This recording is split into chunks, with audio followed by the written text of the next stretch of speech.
میرے دوست، اپنی نفسیات کی دیکھ بھال کریں، اپنے آپ کو جانیں۔ ایک بار جب ہم خود کو جان لیں گے تو ہم اپنی ذات کی دیکھ بھال کرنے کا طریقہ سیکھ سکتے ہیں۔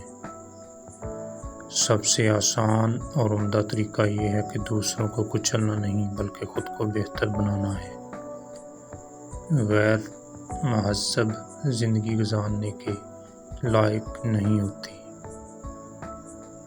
سب سے پہلے ہمدردی کا ادراک حاصل کیے بغیر فکر کے اعلیٰ دائرے تک پہنچنا ناممکن ہے۔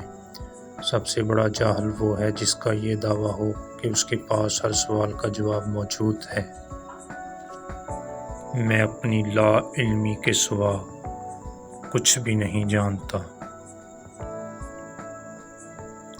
کسی غلط رائے پر قائم رہنے کی بجائے رائے بدلنا بہتر ہے۔